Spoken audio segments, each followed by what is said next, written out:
Hello and welcome to the virtual cafe. I'm your host, Shagilola Salami, on this Shagilola Salami show. Who have I got here? I am Jack Wong and I am from Singapore. And I am actually a business owner and entrepreneur. And I have been in Singapore for 23 years, knowing and learning how to do business day in, day out, and help other people to crack the entrepreneur code and learn at the same time how to start their business and get out of the rat race. Interesting. That sounds very, what's the word I'm looking for? Sounds very businessman-like. Yep, that's right. Okay, cool. So what can I get you today? What would you like to Okay, have? and yeah, I'm Steve Black, and I'm an American who's speaking to you from Kuala Lumpur, Malaysia. I do a lot of things. I've been working in virtual reality. I've worked in network TV, Cartoon Network, Fuji TV. I'm a writer. I've written about 7 or 8 books, one of which is done pretty well in Singapore. I'm now in Kuala Lumpur researching another book and getting ready to do some possible startup work in virtual reality and augmented reality. And I think if you have a ginger tea behind the bar, that would be great. If you could pour me a hot ginger tea, that would be wonderful. Oh, for Fabulous. me, can you just get me a cup of water? It is essential for me to stay on with the show. Water. Don't be boring, Jack. How do you come to a cafe and ask for water? Even though it's just a virtual cafe, but seriously, how can you just have water? Go on, tell me. What kind of drinks do Okay. you like? Okay, just give me a The lemonade. non-alcoholic. Sorry? Lemonade would be good. Okay, all right then. Thank you. And what would you like to have with your lemonade? Well, just give me lemonade. I'm okay. I'm not asking for a lot of things. No, you're very easy. All right then. And Stephen, what would you like with your ginger tea? Well, if possible, a shot of rum or a chocolate eclair would be nice. Right. Well, normally my little human, she's 2, and she would normally be helping me, serve you guys drinks. So this is a non-alcoholic virtual cafe. Sorry. Sorry about that. So it's a non-alcoholic virtual cafe. But then saying that, she's at nursery today, because she's growing up and she's like, Mom, you know what? You sort out your virtual cafe business all by yourself, and I've got other things to do. So she's gone off to, to play with other little humans, leaving me to tend to the virtual cafe myself. So okay, fine. You guys are very easy today. So just lemonade and just ginger tea. Okay, that's fine. I will get that to you. Moment.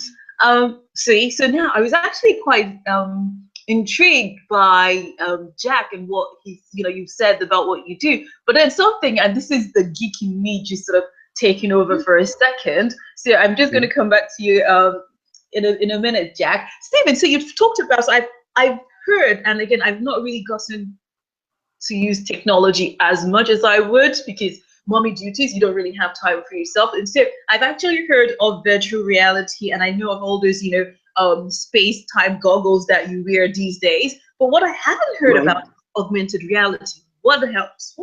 Sorry, what is that? I'm sorry, what is reality? What is augmented reality? It's I guess the easiest way to perceive it is objects or virtual objects. Virtual reality around in a artificial environment, whereas augmented reality means you're projecting in. Hello? Probably looking at your computer. Imagine teddy bear appears on that. It's they'll do that, and usually you'll be using your hand phone to look at something as opposed to wearing, the enclosure your eyes. So it's augmenting or supplementing reality. Something there. Yeah, can you it's a hear projection. I'm really struggling to hear Stephen. I'm sorry. Could you repeat that? No, I said I was really struggling to hear you. The line is really bad. Jack, Yeah. was it really clear on your end? Not really. It's broken off actually. Yeah. So sorry. Yeah. Sorry, Stephen. I couldn't hear what Wow. you were saying. can you, I don't know if it helps if I'm closer to the mic. I think it's the internet connection. But augmented reality is simply into reality, usually by a kind of projection, meaning that you use your hand phone to see something which isn't actually there. It's one of those easy to understand when you see it, but to try Okay, Stephen, sorry, to can I come back to describe you in a it, it's a bit second? difficult. Sorry, the connection So, is really hello? bad. Wow, now interesting. Yeah, hello? Sorry, can we just come back to Yes, you? I'm Yeah, sorry, can we come back to you in a second, please? Because your connection is sure. really bad. Give it a Yes. few minutes, maybe it'll come back up again because I can't really Okay. hear you. So, okay, Jack, right, okay, amazing. And I do like business talk, right? So tell me, so you've been in business, what, 23 years, you said? Well, I'm actually in business for 7 years. 17 Oh, years before, I mean, I spent my whole 17 years, my first 17 years in the corporate world as an employee. right, okay. So what Mm. have you been doing for the last 7 years in business? Well, actually, I have been doing consulting work in the last 17 years in the corporate world, working in a law firm, working in an Mhm. accounting firm because I'm a lawyer by training. And as soon as I get out of the rat race, I actually set up my own consulting and training firm. And I've been doing this for the last 7 years. So what kind of consulting do you do? Well, I actually do a couple of consultings. To put it very generic way, it's business consulting, and the other one is tax consulting, international tax consulting. At the same time, I'm doing sales consulting work, like helping people how to increase their sales, to improve their selling skills, closing techniques. These are a couple of things I'm doing right now. Right. But then you're a lawyer by, by profession. I'm just trying to imagine, But, how did you manage to put both of them together? well, putting this way, because I am doing well, my legal training helps me to refine my language skills. That's important. And at the same time, because in the corporate world, I have to face the client, I have to talk to them, I have to send them proposal, and eventually I have to finish the work and build them and get the money. So I've been actually learning the craft of selling in the corporate world, still applying what I've learned then to my business right now. So it is a skill which can be learned. That is a good news. It's not like you requires talent to pick up the skill.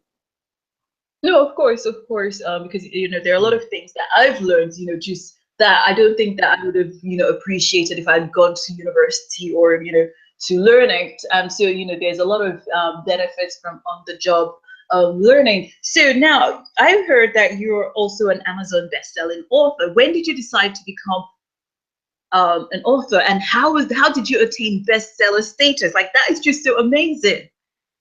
Well, in the word, I was actually told by my publisher, I think in 2015 when I met him, he said many of us actually had a book inside. And Yeah. I didn't really think about it because I do have a lot of messages I can share, but I didn't know how to share. And yes, I have been even thinking about writing a book for many years. In fact, I admitted to my publisher that my book has been written in my mind for 15 years. It's just because of that alarm where he said, well, just get the book out. And I said, okay, so this is the real deal. This is the time I really have to transform the idea into something that is tangible.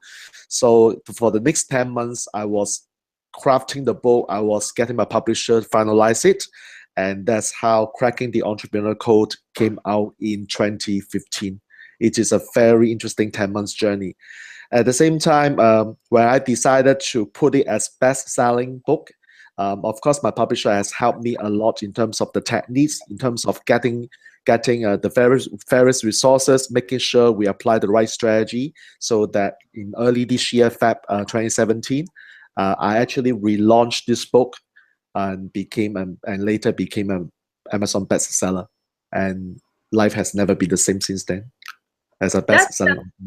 Yeah, that sounds amazing. But before we come about, the strategies, I feel like you jumped the hoop. You got a publisher before you had a book. How does that That's work? right.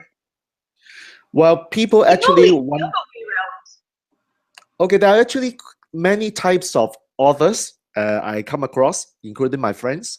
Some of them were like me, like 15 years ago when they had the book, but they didn't know how to come up with a book. Some were actually Yeah. I call people who can start writing a book but can never get it done because in their mind they have to finish writing the manuscript and then look for the publisher. You know that there's the cause and the effect chain. And for me, I actually did the reverse way. I actually got the publisher first, and the publisher obviously has already published many books, have worked with so many authors. So that learning curve about how to get the book into reality came very short period of time, just because of I tweaked the process the other way. Yes, So that's quite amazing though, because from the little experience that I have, normally when you're pitching a publisher or pitching an agent, you're expected to have written, something that you can mm, then share with them for them to get a feel of your writing, to see if it's something they would be interested in yep. Mhm. taking on. So how were you able to cheat the system? How did you get the publisher before you'd even written a word? Well, the publisher is unlike the traditional publishing house, which basically look for good manuscript, I mean high quality manuscript, and then will get the book published and help the author earn what we call the royalty. Now, I Yeah. have been through that part before because I do have a book which is published under this model. And honestly, you can't make any money by doing that right now. It doesn't work. So this publisher actually gave me a very different mindset because we are entrepreneurs. So we need to turn this book publishing as a money making business opportunity. So Yeah. instead of actually doing a self publishing, which we can all do it, we just get the book out by ourselves.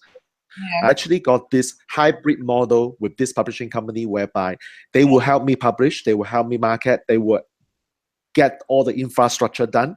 My job Yeah. is very simple. Number one, get the manuscript up. Number two, get some nice high quality picture. And number three, just think of the title. And these are the three things that I need to do. And the rest will be handled by the publisher.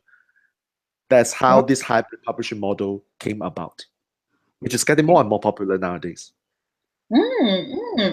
Interesting, interesting. So now, best-selling author. So you had your book published. What was your strategy? How did you become a bestseller? In order to be an Amazon bestseller, basically it is all about seeking help. I mean, the strategy is pretty straightforward because you've got to have a group of friends. I always call them a group of friends. They can be your business associates, they can be your real good friends.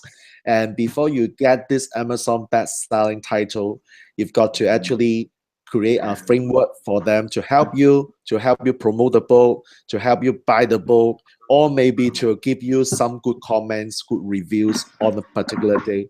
It is actually a very simple strategy. And at the end of the day, you just get what you want by listing down the steps and get your resources around you to support you. And Okay, so basically things will just happen that way. so how many friends did you have supporting you at the beginning? Well, basically, I'm I'm talking about over 100. It's not something Oh, that wow, you're can very be done like popular. within like three or four people that can make you best-selling author. It doesn't work that way. Okay, seriously, 100. Wow, you're like, I don't think I speak to 100 people regularly. How about you, Stephen? Let's check. What's your internet like? How many friends did you have as your street team? How many friends did I have as part of my street scene? Your street team, when you launched your book the first time. Well, I'm a self-publisher, and I frankly I just put it on to Amazon, and I'm very content for now not to do any marketing. My father was in the book business. I've grown up with books, and marketing is a full-time job. and I'm just not prepared to do that now. Or I wasn't prepared to do that.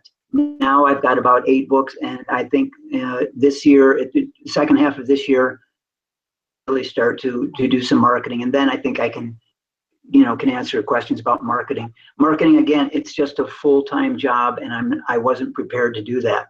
I wanted to work on the craft side of things. Yeah, no, which is fair enough. Because I have this belief, right, rightly or wrongly, right, that when you're doing your book marketing or any type of marketing, you would be selling yourself short if you only have one book or one product. Whereas, absolutely, I agree with that 100%. Even with 2 books, so if you have, no, go ahead. Go ahead. Yes. Well, when you're considering printing costs, for example, for advertising, you can take an ad out in a magazine and advertise 8 books for the same price that you can advertise 1 book. When you advertise 1 book, if you're lucky, you'll get a big spike in sales if you're lucky. But then your readers are going to be waiting for your next book. And by the time your next book comes out, you're starting from 0 again. So correctly or not, my thinking was that once I've got a number of books, then I will hit it very hard and very heavy, because if someone enjoys 1 book, another one and another one and another one. So it's a long-term strategy as opposed to a short-term strategy. I actually have a blog post called Why I Have Not Done Marketing for 10 Years. So it's, you probably have heard this, but books are a marathon, not a sprint. True. And then if you have people like me, right? Actually, before I became an author myself, and I feel like I'm talking about myself too much, right? But before I became an author myself, right? There are very few books that I really enjoy. Like, there are very few books that I would give a 5-star. A 5-star book means that I'm interested in seeing what else that author has to write. A 4-star book just means I enjoyed it, but I'm not particularly interested in that author. Now, I've had, a few 5-star authors, books that I've seen books by authors that I've rated the books 5 stars, right? And I get really annoyed because a lot of books tend to be part of a series, and I don't realize that, or I didn't realize that at the beginning. So I go to the end. I'm like, seriously? When's the next book out? It's not ready. And I'm really annoyed at the author. I'm like, how dare you write this book and it's not complete, right? Why are you making me wait? Right. Well, I don't write serials, but I understand that theory very well. You leave people hanging at the end of the book, and then they're waiting for the next one. My books are all self-contained, but I think conceptually they're all related in just the writing style that I have. I think is a bit unusual. I have a difficult time describing my genre because I use a lot of facts, but they're not documentary. There's a lot of fiction, but it's not strictly a novel. So I think that's another reason why I had to choose I chose the path that I did. It's because I'm basically blazing my own trail. If you're a mystery writer, that's a genre, easily defined. If you're a cookbook writer, that's easily defined. Children's books. But once you start to do cross genre, that's a very difficult thing for people to understand. Yes. Wow. Okay. Well, your internet connection seems to be better, and I am really honestly interested. You were talking about augmented reality, which is this thing that you do. So can you just tell us really quickly before your internet decides to play up again? It's difficult to use a non-visual medium to describe something that's so visual, but simply it's a way of using usually your hand phone to see things which aren't there. In other words, you can look with your hand phone all around and see the normal scene, but with augmented reality, there will be additional text or additional characters, surprises of all kinds. It's a way of projecting onto reality, but you use your hand phone. Right. You survey a scene with your hand phone. Virtual reality thing, are they both going together? I'm sorry, my analogy is that it's I'm afraid we're breaking up again. Okay. No, I was asking, can you still hear me? I hear you now, yes. I was asking that, does the virtual reality, because I've got an image of virtual reality headset, and the augmented reality by your phone, do they both go together? Well, with augmented reality, you would normally use your hand phone, and of technology, you will see things which aren't there. Actually, if you're interested in this, and you Google books and augmented reality, there's really some amazing things happening. If you imagine the physical pop-up books, where you would see the paper fold up and suddenly become a dinosaur, for example. Now with augmented reality, it's a CG generated image, but it looks like a hologram. It's an incredible thing. There's some amazing things between books and augmented reality in the pipeline production. And yes, you had mentioned, or on your blog, you mentioned something about one of your books might 3D animation. Oh my God! Oh, see, that's how I know people read my blogs, when they say things like that. Now, well, yes, that's something that I would love to do if I can afford to pay for an animator. Well, you might think of augmented reality because it 3D. I've done 3D animation and it's wonderful, but it's very, very time consuming. Augmented reality at this point, you could think of one particular image. Just think of the pop-up books where the paper, again, you open the book and out comes the paper folds to reveal a dinosaur or a character. Just think of a single image rather than a series of moving images, and just start brainstorming and looking. And really, it's exciting. Look and see what's happening with augmented reality in books. Yeah, but then wouldn't that be expensive to do, though? Well, so is 3D animation. So, but the thing is, with 3D or with augmented reality, you could look at your existing book and then supplement that with augmented reality, which means creating a software character, which, yes, there is an expense, but compared to 3D animation, it would be much, much less. 3D animation, right. You need sound, you need, so much gear. To make augmented reality sound easy, but you're dealing with one image per page, or let's say a 50-page book, maybe 40 augmented reality images, which is a lot different than a 30-minute movie. Yeah. That sounds quite amazing, though. And I'm gonna have to pick your brains, about it, later on. But just out of interest. Sorry, just to conclude, I guess the simplest description is AR can be like a hologram. What we think of a hologram, meaning something that we're looking at that's, a projection. The only thing is that you use your phone to see it. Whereas a hologram you can see with your eyes. With a AR hologram or an AR image, you use your phone to reveal it. But how do you do it with a book, though? Do you have like a code or something in the book? How does that work with a book? I have read about it. I've seen videos. I haven't experienced it personally, but I assume that it's just, and the app is downloaded into your phone. The phone automatically takes care of everything. So you would have to get the app to be put into your phone. That's the only thing, and that that's not such a big deal these days. Yeah. Okay.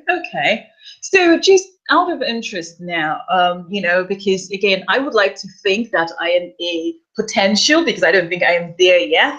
Yes, but I would like to think that I'm a potential entrepreneur. So how do you make a living off your writing? I mean, you haven't been marketing your books actively yet, and you don't live in America. You live in Singapore. How is your writing? Has it been able to help you? Well,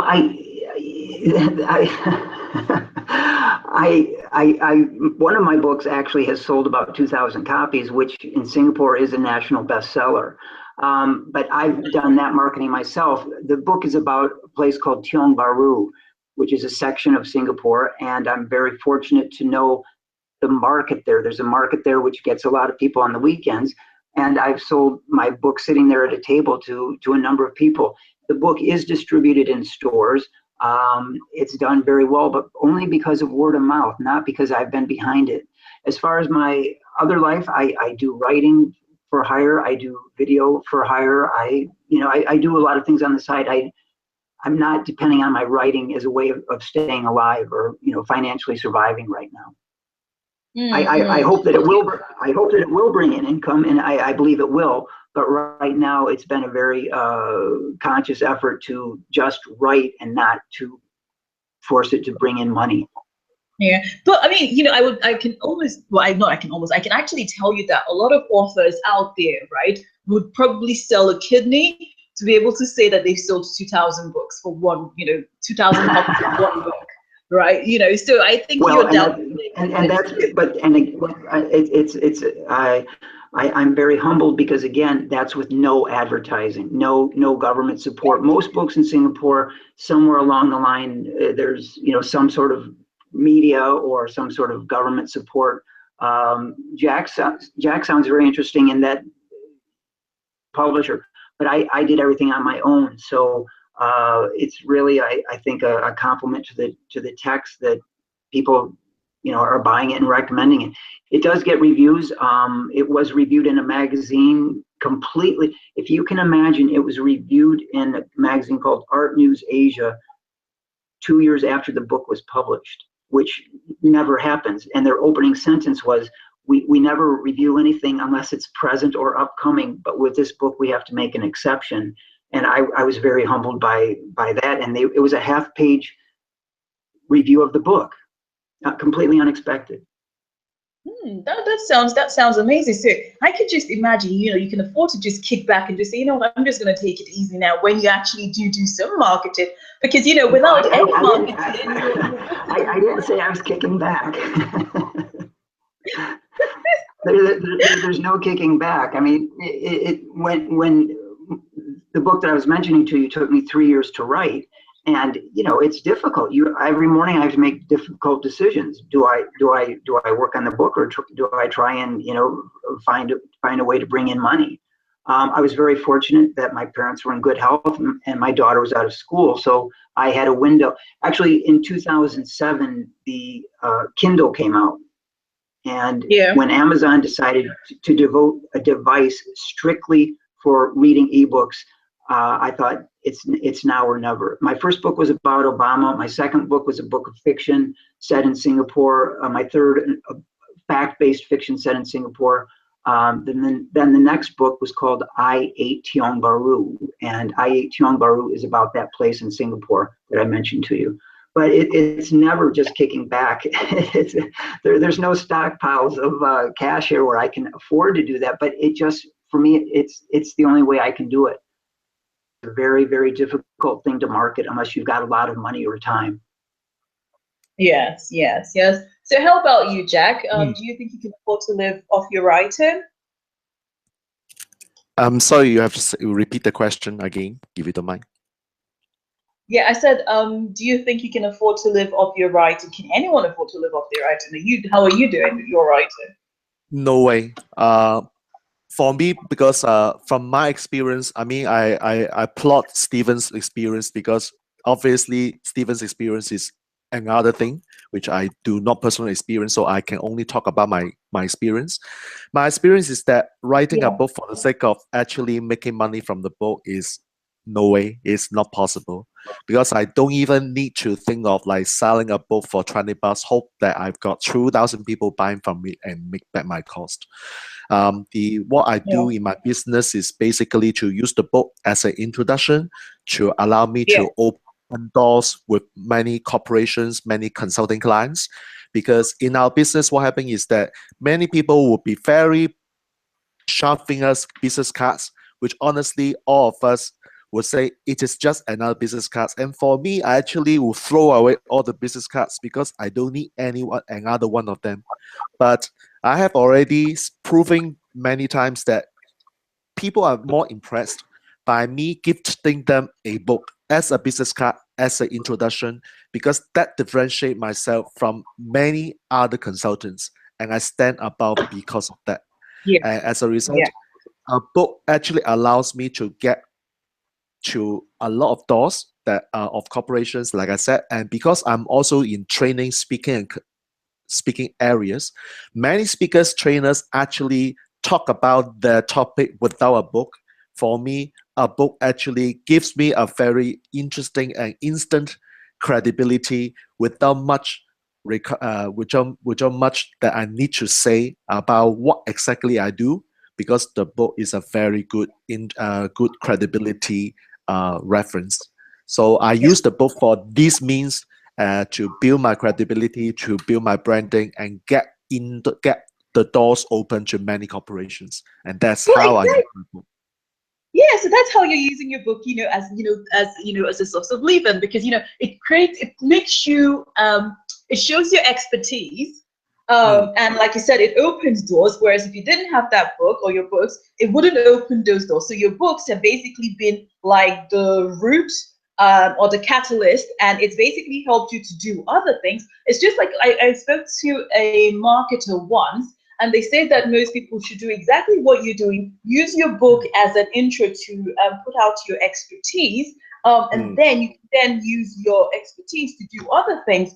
So, for instance, let me guess, someone who doesn't do business. I'm just trying to think. For instance, a chef, right? So someone writes a mhm, cooking book, and people read it. They think, oh, this book is, and they might say, well, you know what? I've got a restaurant, and they can use that book, as a way to drive, traffic to their website, to their restaurant, so that people can actually come and see, or taste the food, firsthand, what it's like, what it's supposed to be, and compare it to what they've done, at home. So, so even though technically they're not making directly money from their book in the restaurant, but it's also an indirect thing, because it helps introduce new customers to them. So, mhm. I feel that yes, you can, because if you're using your book as a way to show your expertise, then it can help you do other things, which you can then, if you put your family tree of your books, for instance, and all the different services you do, I think that your book would almost be at the top of it,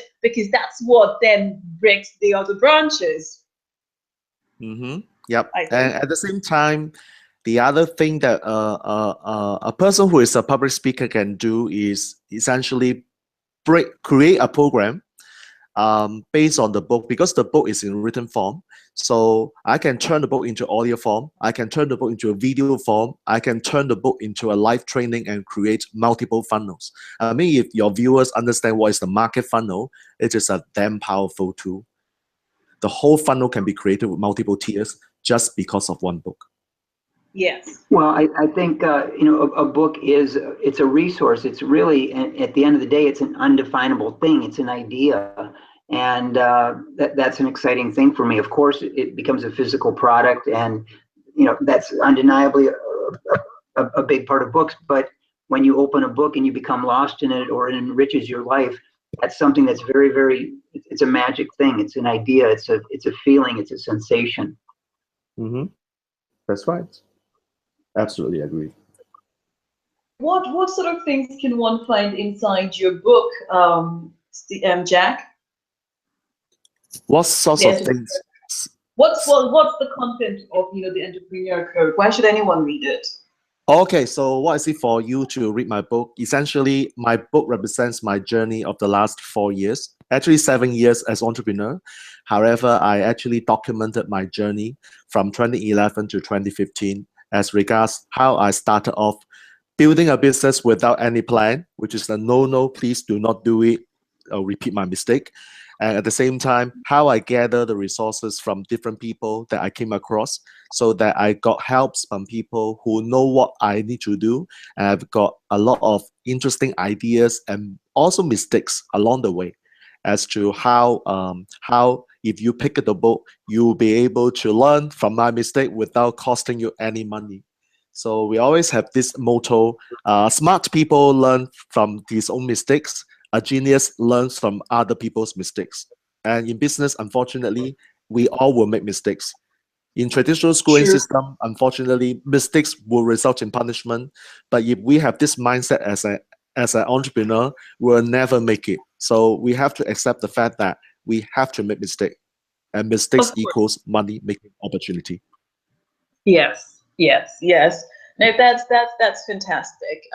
But I'm looking at the time, you know, and I think my little human, she's gonna be missing me soon now, because I just feel like when I always have my house so quiet, I always feel like something is wrong. And I've been looking around, and I just realized that I've probably just been looking around thinking, where's my little human? So I think I need to get, you know, go and get her from nursery, because the place is just too quiet now. Normally, you guys would have heard her by now. But before I kick you out of my cafe, so I can lock up and get this little child of mine.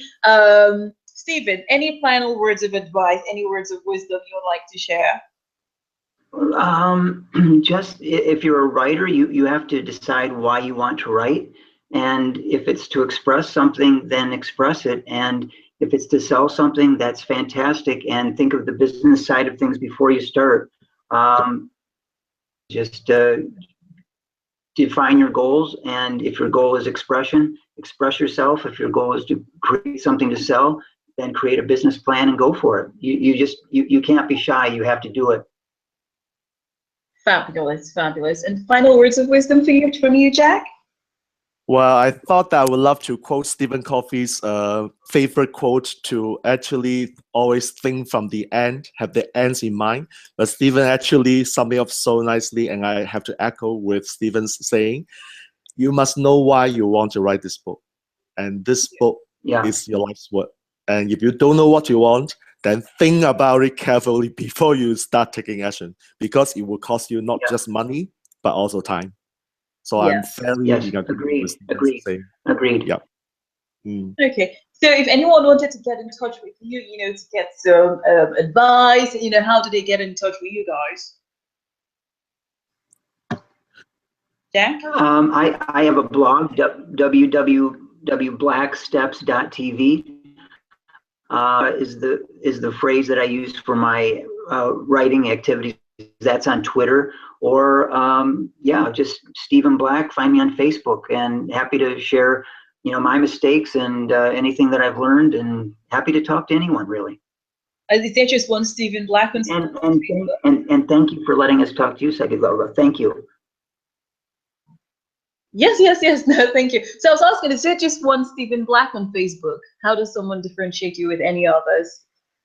Author and I guess just author. Sorry, Okay, I do have an author page, so I think I'm the only one, Stephen Black, with an author page. Right. Okay, that's fine then. How about you, Jack? Well, two ways to reach out with me. Sure, two ways to reach out with me. Number one is my book is actually available for downloading. And your viewers just need to go to this website, crackingentrepreneur.com, and my book downloadable version is there, which is available. Just leave me with the email address. The book will be sent to your email. That's number one. Number two, I'm also very active on my Facebook fan page. If your viewers can go to Jack HM Wong Official, which is my page. I post a lot of news or ideas about entrepreneurship, which is my main topic there. Fabulous. Well, it's been an absolute pleasure having you both here, and I hope you both enjoyed your time chatting with me. And hopefully, I might see you guys again soon. Thank you. Thanks for having us. Well, until next time, everybody. Thank you very much. Thank you, Stephen. Thank you, Jack. And until next time, everybody. I had to do that 3 times. But until next time again, everybody, it's the Shagilola Salami Show. Bye now. Bye-bye. Okay, goodbye. Thank you.